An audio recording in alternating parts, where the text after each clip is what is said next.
Cepat bergantinya bangunan bisa menguntungkan jika dipandang sebagai peluang proyek yang makin terbuka. Akan tetapi, jika nilai legasi yang jadi fokus perhatian, maka bagaimana caranya supaya menghasilkan rancang bangun kita yang lebih long lasting, tahan lama, tak mudah lekang oleh waktu atau luntur.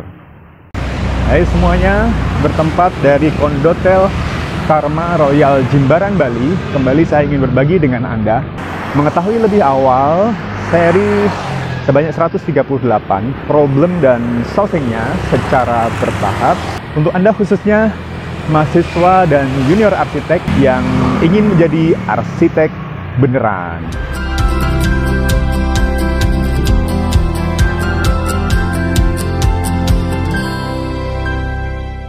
27 tahun silam mendapatkan informasi bangunan seperti di belakang saya ini baru bisa saya dapatkan dan saya akan menikmatinya secara tidak langsung hanya lewat televisi atau majalah arsitektur seperti Laras. Infonya, bangunan yang berada di belakang saya ini didirikan pada tahun 1993. Relatif tua memang, tentu merawat dan menjaga bangunan selama itu pastilah bukan kegiatan yang mudah dan murah. Takdirnya jika berwisata atau berkepentingan lain ke Bali, saya sering menginap di Karma Royal Jimbaran ini. Dan pernah ada teman saya bertanya, apakah tidak bosan nginap di tempat ini terus gitu kan? Jawabnya adalah tidak terlalu mudah bagi saya pribadi mendapati kebosanan untuk menikmati khususnya ruang-ruang di dalam bangunan ini. Selain karena lokasinya juga mudah untuk dicapai. Bangunan ini memang nampak jadul atau old fashion, tapi rasanya patut untuk dipelajari. Kemampuannya bertahan lama hingga selama kurang lebih 29 tahun. Apa saja aspek yang menyumbang value lebih pada bangunan ini? Yuk kita coba ulas satu demi satu.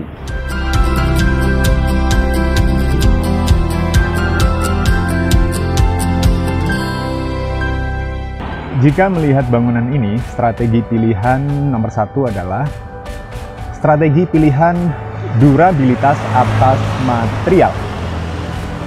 Memilih bahan tidak hanya atas dasar pertimbangan estetis. Berapa lama bahan yang dipilih ini mampu untuk bertahan, berapa lama bahan yang dipilih masih tersedia dalam jangka lama, karena bila terjadi kerusakan, bahan yang terpasang pasti dibutuhkan material pengganti yang berkualitas atau berjenis sama. Lantai marmer lokal. Marmer lokal dengan satuan ukuran kecil. Saya kira untuk mencari bahan semacam ini, kita masih bisa atau mudah untuk memperolehnya, apakah itu dari daerah seperti Citata, Tulung Agung, atau Ujung Pandang. Alias kita tidak perlu mengimpor material ini dari luar.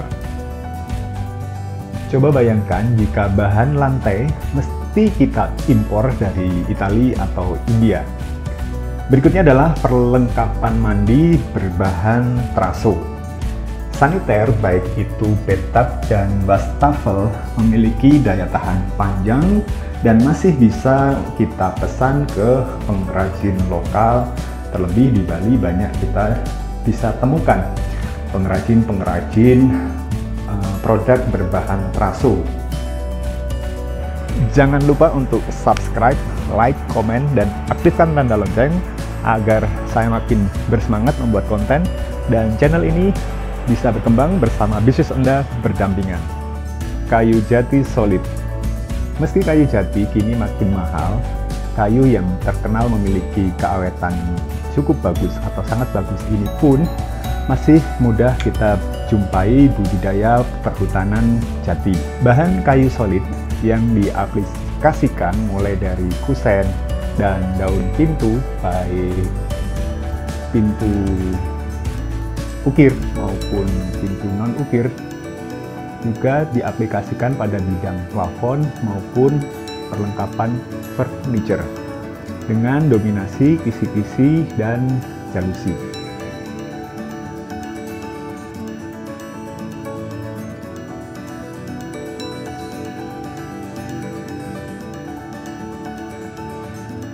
Keunikan juga pada pilihan finishing kayu jati di tempat ini benar-benar clear dan natural, membiarkan seperti bahan apa adanya.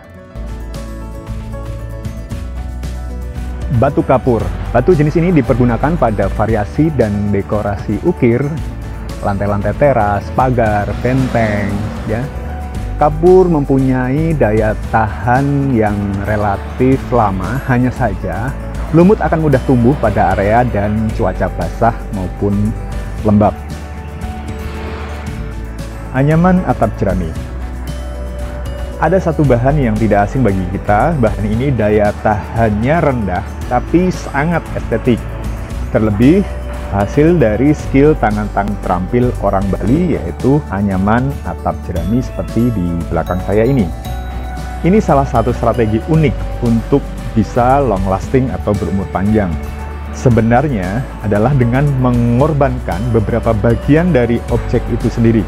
Kita melihat ini di alam, di mana misalnya seekor cecak bisa putus ekornya saat diserang, sehingga cicak itu bisa lolos hidup-hidup. Kerusakan atap bisa berefek domino atau merembet ke dinding, ke plafon, atau bagian-bagian yang vital lainnya. Tapi jika perawatan atap anyaman jerami ini bisa apik, bahan seperti di belakang saya ini bisa bertahan 6 hingga 7 tahun.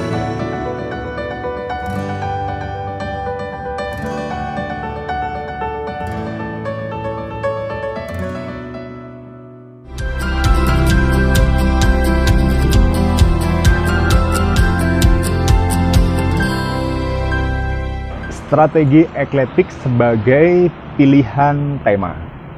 Bangunan ini tidak sepenuhnya tradisional. Ada unsur-unsur atau elemen-elemen modern yang coba dimasukkan lewat penyederhanaan bentuk misalnya, sehingga seperti mengurangi derajat kerumitan.